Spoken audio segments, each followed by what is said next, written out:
Hello everyone, how are you? आप सभी कैसे हैं?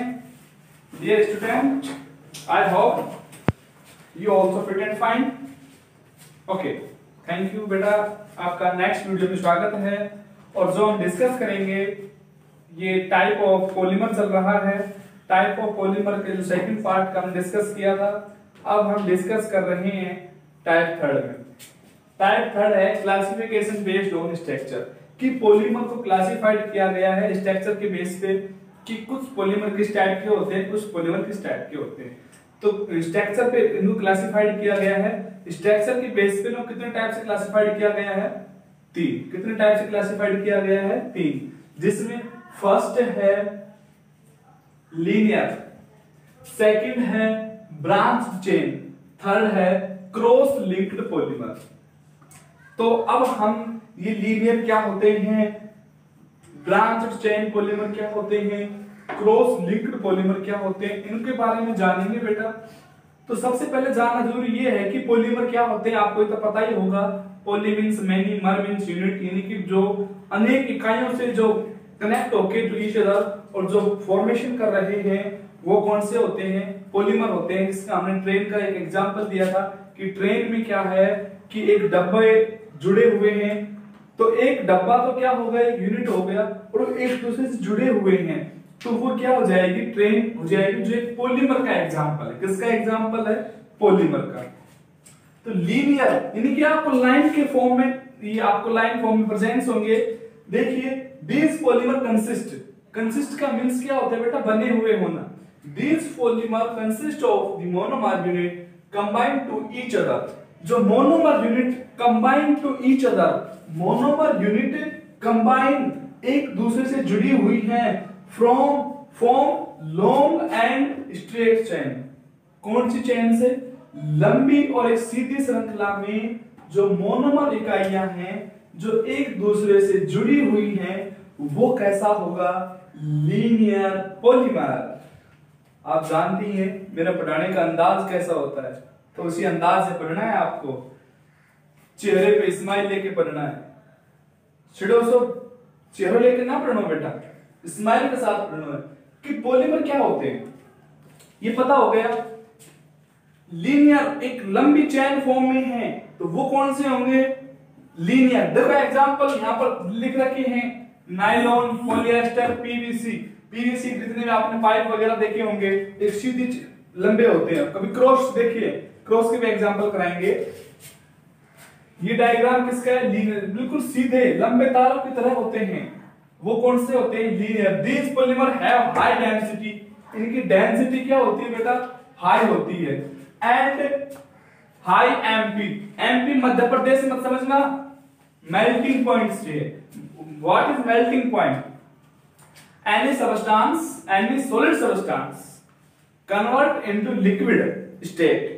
कोई भी सब्सटेंस है, इसको आप एक फिक्स टेम्परेचर पे रखते हैं, तो फिक्स टेम्परेचर पे रखने से वो सॉलिड सब्सटेंस लिक्विड सब्सटेंस में कन्वर्ट होने लग जाता है। इट मींस वो मेल्ट हो गया, पिघलना शुरू हो जाता है, तो वो होता है उसका मेल्टिंग पॉइंट बेटा।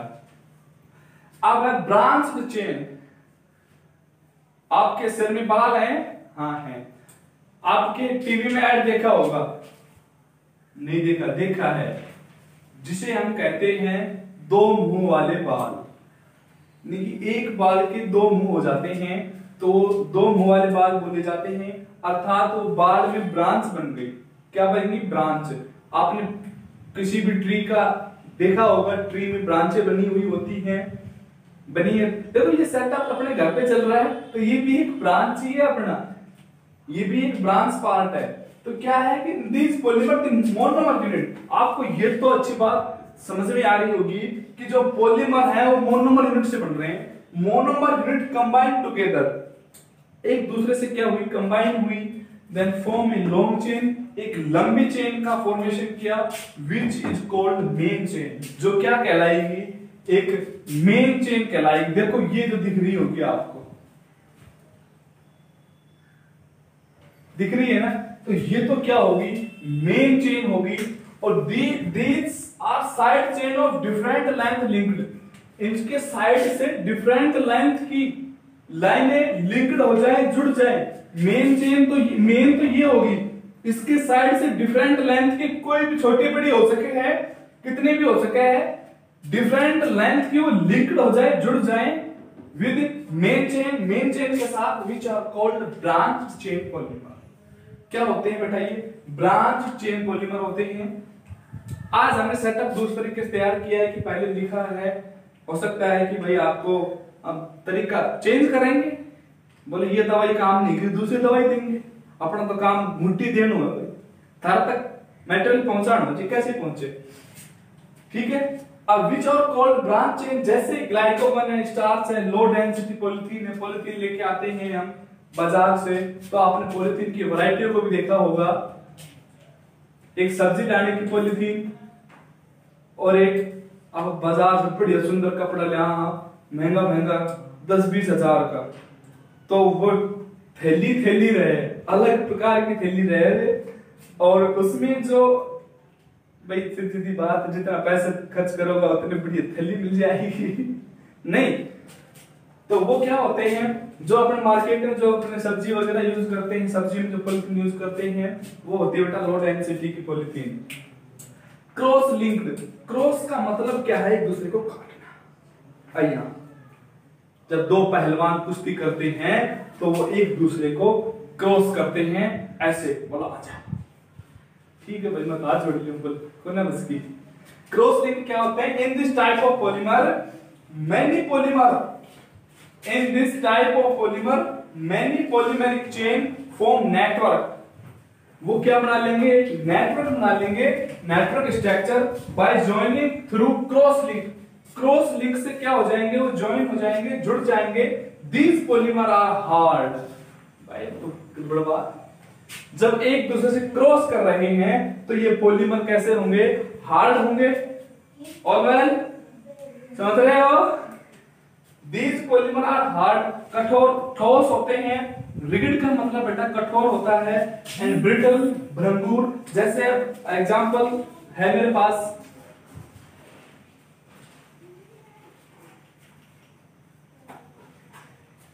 ये चौक दिख रहा है आपको, ये चौक किस फॉर्म में प्रेजेंट है बेटा? सॉलिड स्टेट में प्रेजेंट है, राइट। हार्ड है बोलो हाँ, रिगिड कठोर है बोलो, ब्रिटल, ब्रिटल मतलब क्या है? तो आप इसको हल्का सा दाब दो, आप इस पे हल्का सा दाब दो तो ये किसी भी फिक्स शेप में नहीं टूटेगा। ये ध्यान रखना है, जब ये टूटेगा तो किसी भी फिक्स्ड शेप में नहीं टूटेगा, हल्के से दाब देने से टूट जाते हैं। वो क्या होती है? ब्रिटल, वो होती है उसकी प्रॉपर्टी। और जो हम बात कर रहे हैं अपने, जो पेंसिल से लिखते हैं, पेंसिल से लिखते हैं अपन, जो छोटे से लिखते थे तो उसको भी हम हल्का सा दाब देते हैं तो वो होती है सॉलिड स्टेट में बेटा, लेकिन वो टूट जाती है। तो ये उसकी ब्रिटल प्रॉपर्टी है, भंगुर प्रॉपर्टी है। अच्छा, नेट ऑफ वर्क स्ट्रक्चर, ये सभी इसके एग्जांपल हैं। Bakelite, resin, vulcanized rubber. Vulcanized rubber का मींस क्या है कि हमने आपको बताया था कि ये मिक्सचर ऑफ रबर होते हैं, कि रबर में आप किसी इंप्योरिटी को मिक्स कर दो, ब्यूना एज, ब्यूना एन, कल भी बताया था, और इसका हम डीपली डिस्कस भी करेंगे बेटा। तो आज का अभी इतना ही नहीं है, अभी और आएगा। अब नेक्स्ट जो हम लेके आएंगे टाइप ऑफ जो है अपना, वो है classification based on molecular force, कि मॉलिक्यूलर फोर्स के बेस पे इनको क्लासिफाई किया गया है। और जो मॉलिक्यूलर फोर्स है भाई, आप कैसे कह सकते हैं कि भाई, जैसे आपने देखा होगा कि जो कंपाउंड वगैरह जो होते हैं, आपने 11th में पढ़ा होगा, वन डर वाल force, hydrogen force, hydrogen bond, ionic bond और कोवेलेंट बॉन्ड, वो एक दूसरे से क्या होते हैं? जुड़े हुए होते हैं, कनेक्टिंग टू ईच अदर, जुड़े हुए होते हैं ना, तो बॉन्ड से तो बने हुए हैं, तो उनमें फोर्स लग रहा है। इंटरमोलिकुलर फोर्स आपने सुना होगा कि सॉलिड में इंटरमोलिकुलर फोर्स होता है। Due to intermolecular force then particles become nearest particle कहां जाते हैं? पास आ जाते हैं। पास आने की वजह से वो जो सबस्टेंस है वो किस में कन्वर्ट हो जाता है? सॉलिड स्टेट में आ जाता है। किस स्टेट में आ जाता है बेटा? सॉलिड स्टेट में, ठीक है। बाकी का हम डिस्कस करेंगे। नेक्स्ट है अपना classification based on molecular force.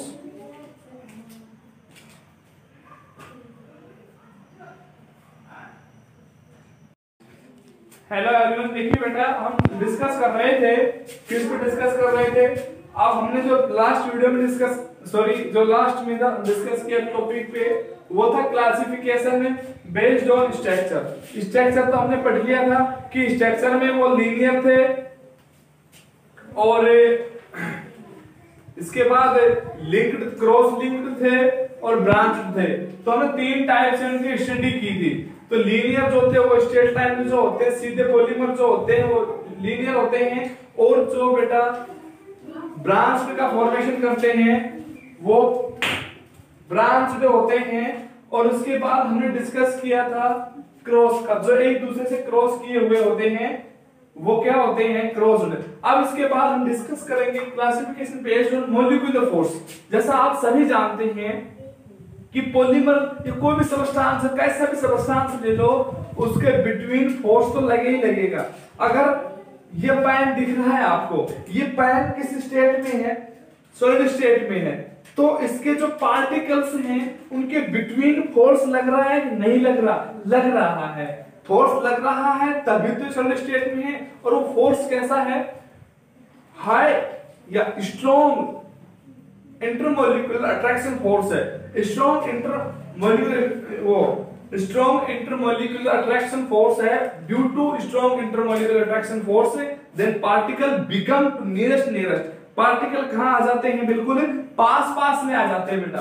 तो अब उसी के अकॉर्डिंग ये हम इसका डिस्कस करेंगे। तो अब हम देखेंगे polymer are form mainly combination. Polymer are form by combination. Polymer combination से फॉर्म होते हैं ऑफ स्मॉल यूनिट।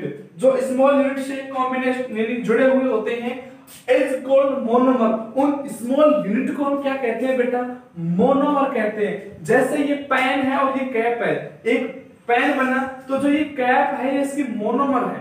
कैप क्या है, इसका मोनोमर है। हमने एग्जांपल दिए थे ट्रेन का। ट्रेन का जो एक डब्बा है वो क्या है, मोनोमर है। और पूरी जो ट्रेन बनी है वो एक पॉलीमर है, यानी कि उसमें बहुत ज्यादा डब्बे जुड़े हुए हैं ना, जुड़े हुए हैं। तो वो ही आप समझिए इस चीज को। तो जो एक डब्बा है वो क्या है बेटा, मोनोमर है। आगे देखिए कि monomer the mechanical property of polymer. जो पॉलीमर की मैकेनिकल प्रॉपर्टी होती है वो रिगिडिटी होती है। आपने देखा था रिगिडिटी का मतलब कैसे होते हैं, कठोर होते हैं। टफनेस, इनको आप क्या नहीं कर सकते, दबा नहीं सकते हो। और जो रिगिडिटी इलास्टिसिटी होती है जिसको आप खींचते हो रबर के फॉर्म में। एंड टेंसिल स्ट्रेंथ, तन्यता के गुण जो इनकी लंबाई में इसको बढ़ाया जा सकता है और आदि इसमें होते हैं। देखिए बेटा depend upon the intermolecular force. ये भी किस पे डिपेंड होते हैं, इंटरमॉलिक्यूलर फोर्स पे डिपेंड होते हैं। जब इनका इंटरमॉलिक्यूलर फोर्स अगर स्ट्रॉन्ग है तो उसमें टेंसिल घट जाएगी, राइट, इलास्टिसिटी घट जाएगी। क्या इसको आप खींच सकते हो, नहीं खींच सकते ना। तो इसमें जो मॉलिक्यूलर फोर्स लगा है वो है स्ट्रॉन्ग। कैसा है बेटा, वो स्ट्रॉन्ग है। तो देखिए अब लाइक है, जैसे कि वैन डर वाल फोर्स है, हाइड्रोजन बॉन्ड है, डायपोल इंटरेक्शन है। तो इस टाइप से डिपेंड करता है इनकी जो मॉलिक्यूलर फोर्स है। हमने एग्जांपल में कंपाउंड में पढ़े होंगे ionic bond, covalent bond, coordination bond. Ionic bond से क्या होता है भाई, कंपाउंड नियरेस्ट होते हैं और आयन का फॉर्मेशन होता है। और कोवलेंट बॉन्ड निगेटिव इलेक्ट्रॉन की शेयरिंग से फॉर्मेशन होता है। तो इस टाइप से आप पढ़ेंगे इसको। अब जैसे उसमें हमने पढ़े थे आयनिक और कोवलेंट में, ऐसे ही जो पॉलीमर हैं उनके बिटवीन जो फोर्स पाया जाता है उस फोर्स के अकॉर्डिंग इनको क्लासिफाइड किया गया है। क्लासिफाइड में हमने आपको इसको बताया था 4 पार्ट थे इसके। 4 पार्ट कौन कौन से थे, एक तो इलास्टोमर था, सेकंड फाइबर थे, थर्ड थर्मोप्लास्ट था और फोर्थ थर्मोसेटिंग प्लास्टिक थे नहीं थे। इन सब का हमें डिस्कस करना है, लेकिन हम आज सिर्फ एक का डिस्कस कर रहे हैं, इलास्टोमर। इलास्टोमर क्या होते हैं, ये एमोर्फस नेचर होते हैं ये दो तरीके। एमोर्फस का मतलब क्या होता है, उभयधर्मी होते हैं। ये एमोर्फस का मतलब क्या होता है, उभयधर्मी होते हैं, अर्थात इट मींस ये नेचर से भी ऑब्टेन हो सकते हैं और इनको लेबोरेटरी में भी हम इनको ऑब्टेन कर सकते हैं, प्रिपेयर कर सकते हैं। इनका मैन्युफैक्चरिंग लेबोरेटरी में भी हो सकती है और इनको हम नेचुरल फॉर्म में भी प्रिपेयर कर सकते हैं, ऑब्टेन कर सकते हैं। तो आप हम एक बात बार बार बोलते आए थे, वल्केनाइजेशन वल्केनाइजेशन वल्केनाइज्ड रबर। आज हम उसी पे डिस्कस करेंगे, उसी की डेफिनेशन पढ़ेंगे। देखो बेटा, these polymer amorphous in nature, nature में कैसे होते हैं, एमोर्फस होते हैं। The polymer chain in these polymer, इन पॉलीमरों की जो पॉलीमर चेन है, the polymer chain in these polymer, इन पॉलीमरों की पॉलीमर चेन है, आर हेल्ड टुगेदर, जो जुड़ी हुई होती है, जो बंधी हुई होती है, बाय वीक अट्रैक्टिव फोर्स, जो कि बहुत ही कम अट्रैक्टिव फोर्स है, दुर्बल आकर्षण बल पाया जाता है, उससे ये बंधी होती है। वीक का मतलब होता है कमजोर, जैसे मैं हूं, ठीक है। Example, the elasticity of natural rubber, जो नेचुरल रबर की जो इलास्टिसिटी है इज पुअर, बहुत कम है, एंड बट दे टूट जाएगा, खींचो टूट गए, खींचो टूट, फिर खींचो। तो इनकी इलास्टिसिटी क्या है, उसकी बहुत कम है, मेरी तरह गरीब है वो भी, देयरफॉर इट इज हीट। इसके बाद हमने क्या किया, उसको हीट किया विद सल्फर। वाह क्या बात है, सल्फर के साथ हमने उसको हीट किया टू इंक्रीज। देखो अब क्या इंक्रीज हुआ, cross linked bond is formed of sulphur bridge. अब क्या इंक्रीज हो जाएंगे, क्रॉस लिंक्ड बॉन्ड बनना शुरू हो जाएंगे, किसमें, उस रबर में। ध्यान से देखो, इस चीज जो हमने लिखवाई है उसको गौर से देखो आप एक बार।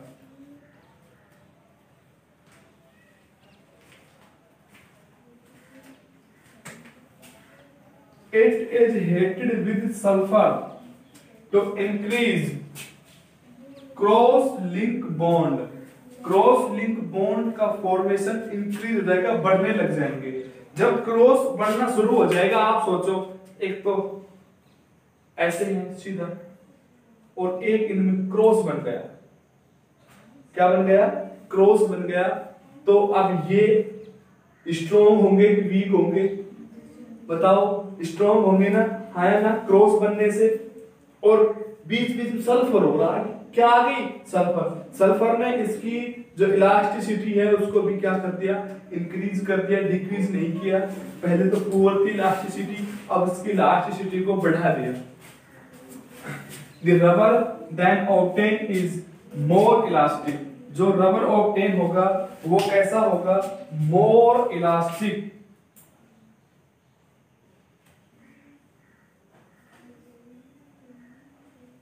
अब जो रबर ऑब्टेन हुआ है वो कैसा है, more elastic है, and is called vulcanized rubber। तो यह क्या कहलाता है, vulcanized rubber कहलाता है। इस लेक्चर को मैं थोड़ा सा रफ कर रहा हूं, आपको बताऊंगा समझाने के लिए, रफ किया है।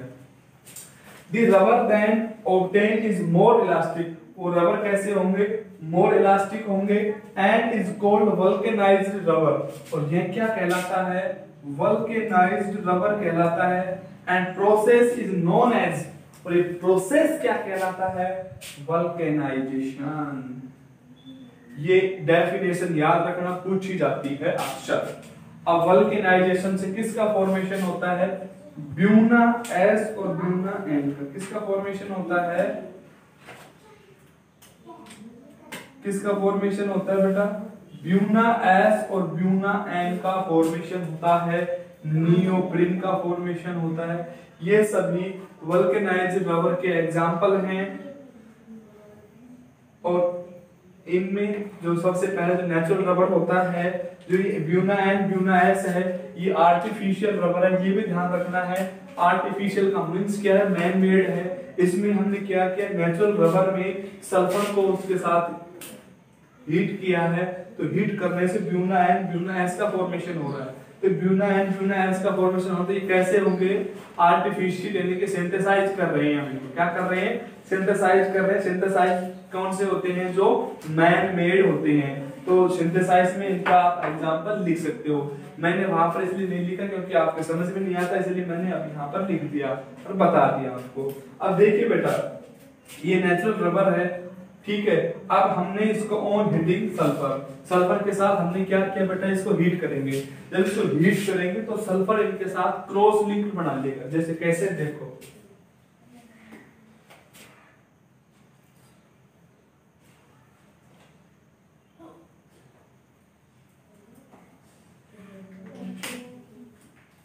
सल्फर को डिनोट करने के लिए हम रेड कलर यूज कर लेते हैं।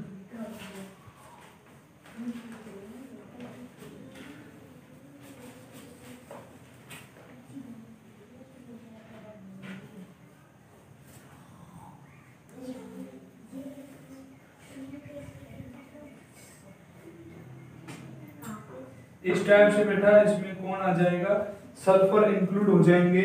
और सल्फर इंक्लूड हो जाएंगे तो इसकी जो बॉन्डिंग जो स्ट्रेंथ थी वो कैसी हो जाएगी, स्ट्रॉन्ग हो जाएगा। और ये कैसा हो जाएगा, स्ट्रॉन्ग हो जाएगा, क्योंकि इसमें कौन इन्वॉल्व हो गए, सल्फर। और सल्फर ने क्या कर दिया, इनकी